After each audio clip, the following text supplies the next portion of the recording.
Imagine you are the greatest chess grandmaster who ever lived, yet you sit before a board with 10 trillion pieces, each moving according to rules you barely comprehend, while millions of other players simultaneously make moves you cannot see or predict. This is the knowledge problem every central planner faces when attempting to coordinate an economy. For decades, I have observed how the most brilliant minds fall into the fatal conceit of believing they can know what no individual mind can possibly know. The dispersed knowledge scattered across millions of minds creates patterns of coordination so elegant that they appear designed, yet emerge without any designer. Today, I will reveal why markets possess a form of intelligence that transcends any human intellect, how this distributed wisdom operates through price signals, and why every attempt to replace this spontaneous coordination with human planning necessarily destroys the very information it seeks to control. The implications reach far beyond economics into the foundations of knowledge itself and the future of human cooperation. Chapter 1: The Impossibility of Omniscient Planning. The fundamental error that haunts every generation of would-be social engineers lies in their failure to grasp the sheer impossibility of centralizing knowledge that exists only in dispersed fragments. During my years witnessing the collapse of the Austro-Hungarian Empire and later observing wartime planning efforts, I came to understand that the knowledge problem is not merely practical but logical and insurmountable. Consider the simple act of producing a pencil.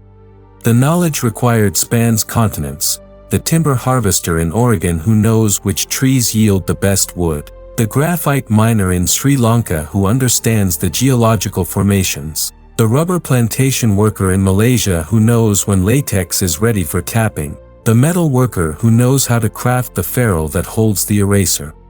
Each person possesses minute but crucial fragments of knowledge about their local circumstances, immediate resources, and temporal conditions that no central authority could ever catalog or comprehend. Yet this represents merely the surface of the knowledge problem. Beneath these technical details lies an ocean of tacit knowledge that cannot be articulated or transmitted through reports or statistics.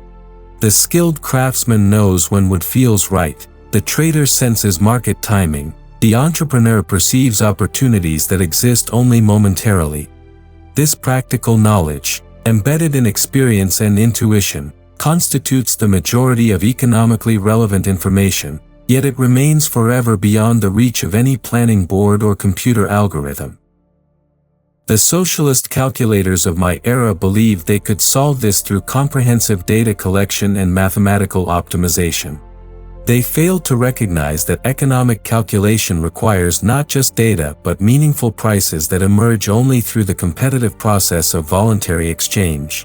Without genuine market prices reflecting real opportunity costs, planners operate in an epistemological vacuum, making decisions based on arbitrary values that bear no relationship to economic reality.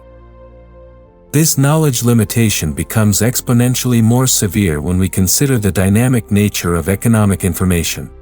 By the time any central authority could collect, process, and act upon market data, the underlying conditions have already shifted, rendering their information obsolete and their interventions counterproductive.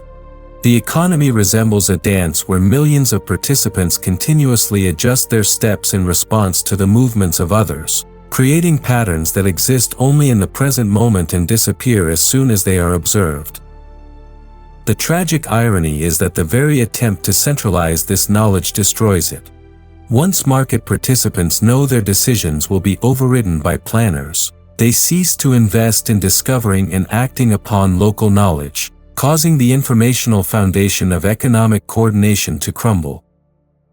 Chapter 2: The Emergence of Order Without Design.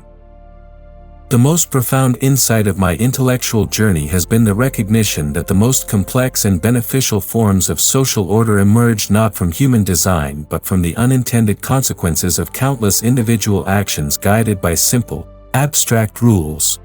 This spontaneous order, or what I call cosmos, represents a fundamentally different phenomenon from the deliberate arrangements, or taxis, that human minds naturally understand and attempt to create. Language provides the most accessible example of this emergence.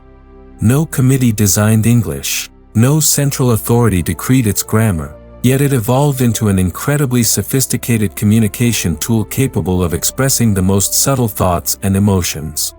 Each generation of speakers unconsciously modified pronunciation, vocabulary, and usage, with successful innovations spreading while unsuccessful ones disappeared. The result is an order of complexity that far exceeds what any individual mind could have designed, precisely because it incorporates the distributed intelligence of millions of users across centuries. Common law demonstrates this same principle in the legal realm. Rather than emerging from legislative design, legal principles evolve through the accumulated wisdom of countless judicial decisions, each building upon previous cases while adapting to new circumstances. Judges did not attempt to create a comprehensive legal system from scratch but responded to specific disputes using general principles of justice and precedent. Over time, this process generated a body of law that balances stability with adaptability, incorporating practical wisdom about human behavior that no single legislator could possess. The market economy represents the most sophisticated example of spontaneous order, coordinating the activities of millions of individuals without any central direction. Through the price mechanism, markets aggregate dispersed knowledge about preferences, resources, and possibilities into signals that guide individual decisions toward mutually beneficial outcomes. An increase in copper prices instantly communicates to users worldwide that copper has become relatively scarce, encouraging conservation and the search for substitutes, while simultaneously incentivizing increased production and recycling. This emergent coordination operates through what I term abstract rules rather than specific commands. Property rights, contract enforcement, and liability principles create a framework within which individuals can pursue their own purposes while inadvertently serving the needs of others. These rules do not specify what anyone should do but rather define the boundaries within which voluntary cooperation can flourish. The superiority of spontaneous order over designed systems lies in its capacity for continuous adaptation and learning. Designed systems incorporate only the knowledge available to their creators at the moment of creation, while spontaneous orders continuously evolve by incorporating new information and discarding ineffective practices. Markets discover not only how to produce existing goods more efficiently but also what new goods people desire, often before consumers themselves are aware of these preferences. Yet spontaneous order requires specific conditions to emerge and function effectively. The rule of law must protect voluntary exchange while preventing force and fraud. Property rights must be clearly defined and enforced. Competition must be allowed to operate without interference from those who would prefer to avoid its discipline. When these conditions are met, the result is an order that serves human purposes more effectively than any deliberate design, precisely because it harnesses rather than suppresses the distributed intelligence of society. Chapter 3: The Price System as Humanity's Greatest Discovery Mechanism.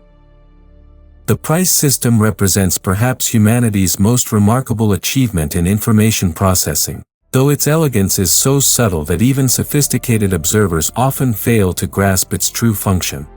Prices are not merely exchange ratios or measures of value, they constitute a communication network that continuously aggregates and transmits knowledge about relative scarcity, changing preferences, and emerging opportunities across the entire economic system. Consider how prices respond to changing circumstances with a speed and accuracy that no human institution could match. When a frost threatens the orange crop in Florida, the resulting price increases instantly communicate this information to millions of consumers worldwide, encouraging them to conserve oranges and consider substitutes, while simultaneously signaling producers in California, Brazil, and Israel to increase their output. No central agency collected data about weather patterns, calculated optimal consumption adjustments, or issued conservation directives. The price mechanism performed all these functions automatically through the voluntary responses of market participants to changing price signals. This informational function of prices operates through a process I call the division of knowledge, which parallels and enables the division of labor that creates economic prosperity. Just as each worker can specialize in particular skills rather than mastering every aspect of production, each market participant can focus on the limited range of information relevant to their specific circumstances while relying on prices to coordinate their actions with those of countless others they will never meet. The genius of this system lies in its capacity to mobilize knowledge that exists nowhere in concentrated form. The ultimate causes of price changes often remain unknown to those who respond to them most effectively. A consumer who switches from butter to margarine due to a price increase need not understand whether the change resulted from a drought affecting cattle feed, increased demand from emerging markets, or new regulations affecting dairy farming. The price signal contains all the information necessary for intelligent response, regardless of its underlying causes. Yet the price system can function effectively only when prices are free to reflect genuine opportunity costs through voluntary exchange. Administered prices, whether set by government agencies or private monopolies, break the connection between prices and scarcity, destroying their informational content and their capacity to coordinate behavior. Price controls create the illusion of affordability while generating shortages, because they prevent prices from performing their essential function of encouraging conservation and additional production. I invite you to observe this miracle of coordination in your daily life. Notice how prices guide your decisions without conscious calculation. You choose between competing products, timing your purchases, and allocating your budget, all in response to price signals that reflect the collective knowledge of millions of other market participants. This process operates so smoothly that we take it for granted, like breathing, yet it represents a form of social cooperation that would be impossible through any deliberate planning mechanism. The implications extend far beyond traditional markets. Modern phenomena like cryptocurrency markets, online platforms, and digital economies demonstrate the same principles at work in new contexts. Bitcoin prices aggregate information about technological developments, regulatory changes, and shifting confidence across global markets, guiding investment and innovation without any central authority determining the correct allocation of resources to blockchain development. Understanding the price system as an information mechanism reveals why market economies consistently outperform planned economies, regardless of the intelligence or good intentions of the planners. It is not that markets are perfect, but that they possess a method for discovering and correcting errors that planned systems inherently lack. Chapter 4: The Fatal Conceit of Intellectual Arrogance. The recurring tragedy of human history lies not in the evil intentions of tyrants but in the intellectual arrogance of well-meaning planners who believe their knowledge sufficient to redesign society. This fatal conceit, as I have termed it, represents the mistaken belief that human reason can comprehend and control the complex processes that generate economic prosperity and social cooperation. The roots of this conceit lie in what I call scientism, the inappropriate application of methods suitable for natural sciences to the fundamentally different phenomena of human action and social coordination. In physics, we can isolate variables, conduct controlled experiments, and derive precise mathematical relationships. The success of these methods in understanding the natural world has created the seductive illusion that similar approaches can master the complexities of human society. Yet human action differs fundamentally from physical phenomena. While molecules behave according to invariant laws, human beings possess consciousness, purpose, and the capacity to learn and adapt. Their behavior depends not only on objective circumstances but on their subjective understanding of those circumstances, their expectations about the future, and their values and preferences. This subjective dimension makes human action inherently unpredictable in the aggregate, even when individual behavior follows rational patterns.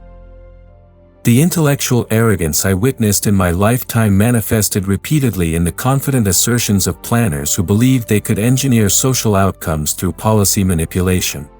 Socialist intellectuals claimed they could eliminate poverty through redistribution. Monetary authorities insisted they could fine-tune economic cycles through interest rate adjustments. And urban planners promised they could design communities superior to those that emerged organically. Each generation of experts arrived convinced that their predecessors simply lacked the necessary knowledge or tools, while remaining blind to the fundamental impossibility of their enterprise. This arrogance becomes particularly dangerous when it captures the imagination of political leaders who possess the power to impose their designs on unwilling populations. The tragic history of the 20th century demonstrates repeatedly how the combination of intellectual hubris and political power produces outcomes precisely opposite to those intended. Efforts to create equality generated new forms of inequality. Attempts to ensure security created widespread insecurity, and campaigns to promote prosperity produced poverty and stagnation. The persistence of this pattern reveals something deeper than mere policy mistakes. It reflects a fundamental misunderstanding of the sources of social order and the limits of human knowledge. Planners consistently underestimate the complexity of the systems they attempt to control while overestimating their own capacity to predict and manage the consequences of their interventions. Modern variants of this conceit appear in contemporary debates about algorithmic governance, artificial intelligence, and big data analytics. Technology enthusiasts promise that sufficient computational power and data collection can overcome the knowledge problems that have frustrated planners throughout history. Yet these approaches remain vulnerable to the same fundamental limitations. They cannot capture the tacit knowledge embedded in human experience. They cannot predict how people will adapt to new circumstances, and they cannot account for the unintended consequences that emerge from complex human interactions. The antidote to intellectual arrogance lies in cultivating what I call constitutional humility, the recognition that our knowledge is necessarily limited and that complex systems often function effectively precisely because they do not depend on anyone's complete understanding of their operation. This humility does not counsel paralysis but rather suggests focusing human design efforts on creating frameworks within which beneficial spontaneous orders can emerge, rather than attempting to control outcomes directly. The greatest service intellectuals can provide is not to design better societies but to understand and protect the conditions under which societies design themselves through the voluntary interactions of their members. Chapter 5: How Institutions Evolved to Solve Coordination Problems. The institutions that enable complex societies to function effectively emerge not from deliberate design but through a process of cultural evolution that parallels biological natural selection.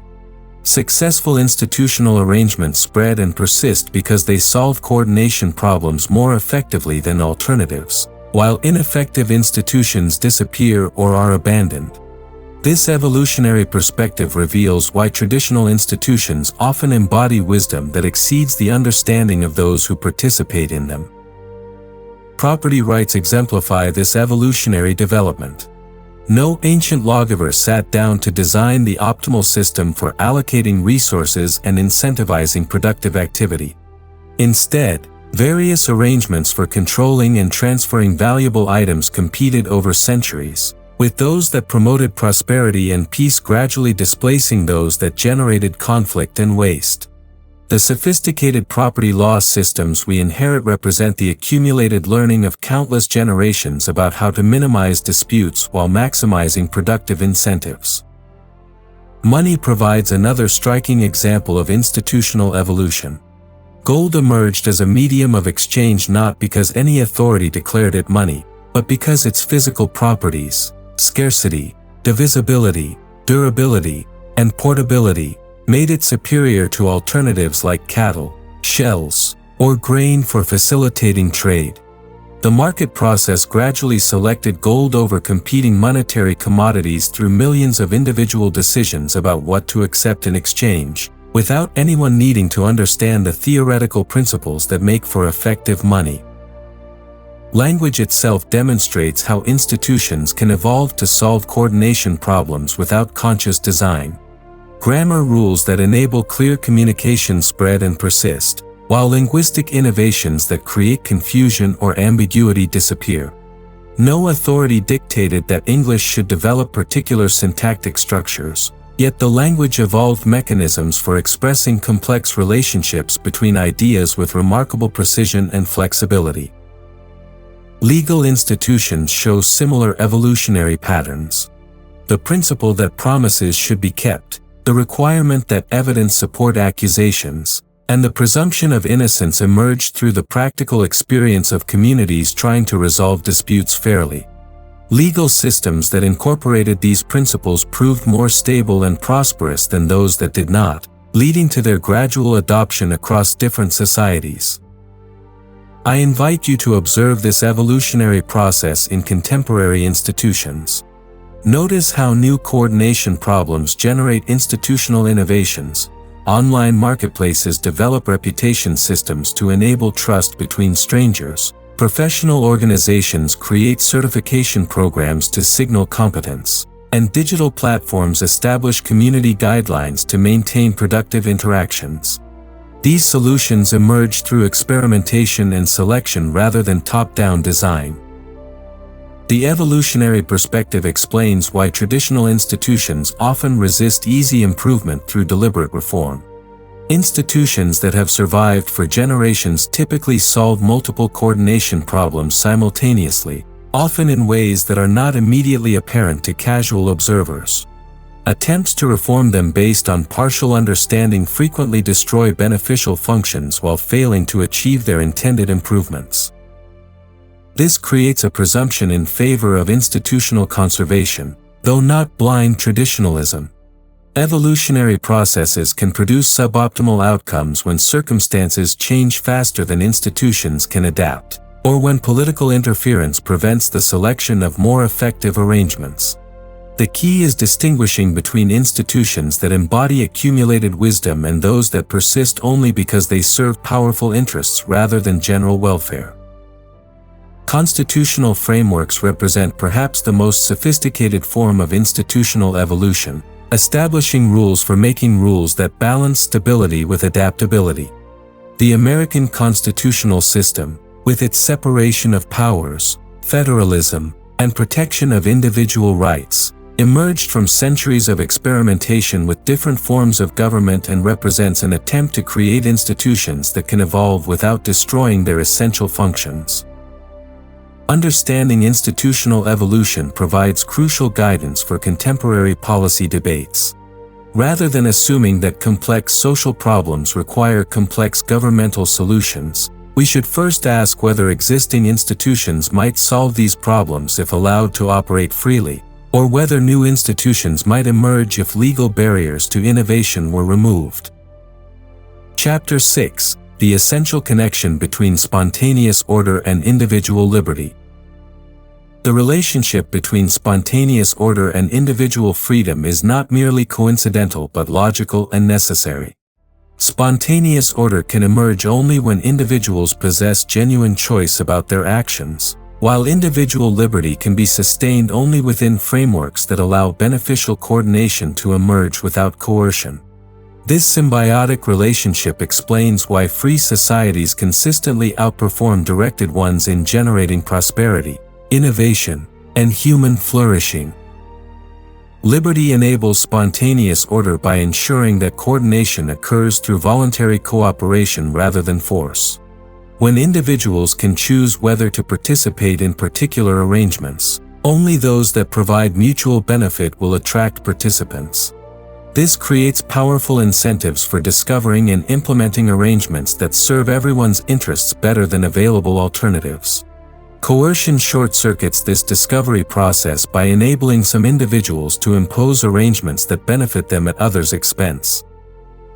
The protection of private spheres where individuals can experiment with different approaches proves essential for this discovery process. Property rights create spaces where entrepreneurs can test new business models, where families can develop innovative child-rearing practices, and where communities can explore alternative social arrangements. These experiments provide the variation that enables selection of superior methods, much as biological evolution requires genetic diversity to generate adaptive improvements. Conversely, spontaneous order protects liberty by reducing the need for centralized direction. When markets coordinate economic activity effectively, when social norms guide behavior appropriately, and when voluntary associations address community needs, there is less pressure for governmental intervention in private affairs. Societies that lack robust spontaneous ordering mechanisms inevitably turn to administrative control to achieve coordination, with corresponding restrictions on individual choice. The rule of law plays a crucial mediating role in this relationship. General rules that apply equally to all create predictable frameworks within which individuals can plan and coordinate their activities without requiring specific permission from authorities. These rules protect the conditions necessary for spontaneous order while preventing individuals from interfering with others' equal liberty. Contract enforcement, property protection, and fraud prevention enable complex voluntary cooperation while maintaining individual autonomy. Constitutional limitations on governmental power serve a similar function by preventing political authorities from disrupting beneficial spontaneous arrangements even when they command majority support. The temptation to improve outcomes through governmental intervention remains strong in democratic societies, but constitutional restraints help preserve the institutional foundations that make spontaneous coordination possible. Contemporary threats to this relationship appear in various forms of regulatory paternalism that promise to improve individual choices through governmental guidance. While often well-intentioned, these interventions systematically undermine both spontaneous order and individual liberty. Regulations that prevent certain voluntary arrangements reduce the scope for discovering superior coordination mechanisms, while simultaneously restricting individual choice about how to organize economic and social life. The digital economy provides fresh examples of both the promise and fragility of this relationship. Internet platforms enable spontaneous coordination on a global scale, allowing individuals to connect, trade, and collaborate in ways previously impossible. Yet regulatory attempts to control these platforms risk destroying the very flexibility and experimentation that make them valuable coordination mechanisms. Understanding this connection helps explain why policies designed to increase equality or security through governmental intervention often achieve neither goal effectively. By disrupting spontaneous ordering processes, such policies reduce the economy's capacity to generate prosperity, while expanding bureaucratic control reduces the sphere of individual choice. The result is often greater inequality of political power and less genuine security for ordinary citizens. The path forward requires recognizing that individual liberty and spontaneous order are complementary rather than competing values. Policies that enhance genuine freedom of choice typically strengthen spontaneous coordination mechanisms, while interventions that protect beneficial forms of spontaneous order typically expand rather than restrict meaningful individual liberty. This recognition provides guidance for constitutional design, regulatory policy, and legal reform that can preserve and enhance both freedom and prosperity. Chapter 7: Applying Spontaneous Order Principles to Contemporary American Challenges. The principles of spontaneous order that I developed throughout my career provide powerful tools for understanding and addressing the challenges facing contemporary American society. Rather than viewing complex social problems as requiring complex governmental solutions, spontaneous order theory suggests that many difficulties arise from interventions that disrupt natural coordination mechanisms, and that better outcomes often emerge from removing barriers to voluntary cooperation. Healthcare markets demonstrate both the promise and the perversion of spontaneous order. When individuals can choose their healthcare providers, insurance arrangements, and treatment options, competitive forces drive innovation, quality improvement, and cost reduction. The American healthcare system's problems stem largely from regulations that prevent price transparency, restrict competition, and separate the costs of treatment from the decisions about treatment. Restoring market mechanisms through price transparency, regulatory simplification, and expanded choice would enable spontaneous coordination to address healthcare needs more effectively than centralized planning. Educational systems provide another arena where spontaneous order principles suggest superior approaches to current policies. School choice initiatives that allow families to select educational arrangements that match their children's needs and values enable the discovery of innovative teaching methods and institutional arrangements. Competition between schools, teachers, and educational approaches generates information about what works most effectively for different types of students, while allowing successful innovations to spread naturally throughout the system. The digital economy represents perhaps the most dramatic contemporary example of spontaneous order in action. Platforms like Amazon, eBay, and Uber emerged not through governmental planning but through entrepreneurial experimentation that discovered new ways to coordinate economic activity. These platforms solve coordination problems that traditional economic theory suggested were impossible, enabling trust between strangers, aggregating dispersed information about quality and reliability, and facilitating complex multi-party transactions with minimal transaction costs. Cryptocurrency markets demonstrate spontaneous order operating in monetary systems previously considered the exclusive domain of governmental authority. Bitcoin and other digital currencies emerged through voluntary adoption rather than legal mandate, yet they increasingly function as media of exchange, stores of value, and units of account. Their development illustrates how market processes can discover monetary arrangements superior to those imposed by central banks, particularly in their resistance to inflation and political manipulation. Urban development patterns reveal how zoning regulations and centralized planning disrupt spontaneous ordering processes that would otherwise create more livable and affordable communities. Cities that allow flexible land use, diverse housing options, and mixed commercial and residential development generate neighborhoods that better serve residents' needs than those constrained by rigid zoning categories designed by planners who cannot anticipate changing preferences and circumstances. Environmental challenges often appear to require centralized coordination, yet spontaneous order mechanisms frequently prove more effective than governmental regulation. Property rights systems that make resource owners responsible for long-term stewardship create incentives for conservation and sustainable use that regulatory mandates cannot match.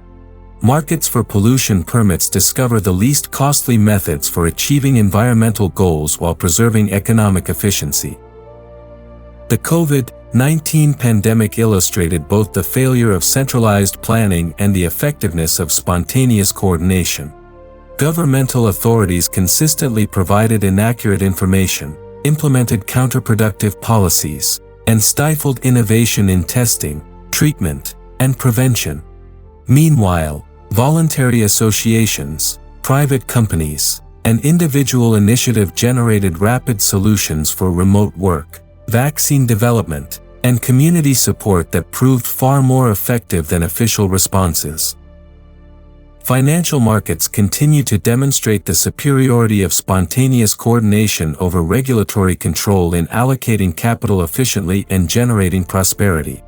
Attempts to prevent financial crises through regulatory micromanagement typically create new forms of systemic risk while stifling the innovation that makes economies more resilient and adaptive. The path forward for American policy involves recognizing that governmental intervention should focus on maintaining the framework conditions within which spontaneous order can operate effectively, rather than attempting to control specific outcomes. This means protecting property rights, enforcing contracts, preventing fraud and coercion, and ensuring competitive markets while resisting the temptation to substitute bureaucratic judgment for voluntary coordination. Conclusion. The knowledge scattered across millions of human minds possesses a wisdom that no individual intellect can match and no central authority can capture. Markets know what no planner can know, not because they are mystical entities, but because they represent the accumulated intelligence of countless individuals making decisions based on their unique circumstances and local knowledge.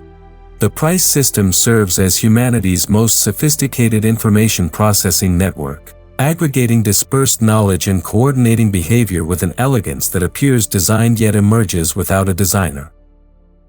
This understanding demands intellectual humility about the limits of human knowledge and the superiority of spontaneous coordination over deliberate control.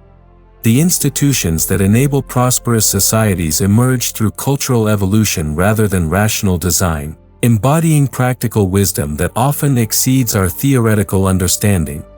Individual liberty and spontaneous order support each other in a virtuous cycle that generates both freedom and prosperity. The contemporary challenges facing America and the world require not more sophisticated planning but better appreciation of the coordination mechanisms that already exist and the institutional foundations they require. By protecting property rights, maintaining competitive markets, and resisting the fatal conceit that human reason can improve upon spontaneous processes, we can harness the distributed intelligence of free societies to solve problems that no central authority could address effectively. The choice before us is not between perfect markets and wise government, but between imperfect but adaptive spontaneous order and necessarily imperfect but inflexible bureaucratic control.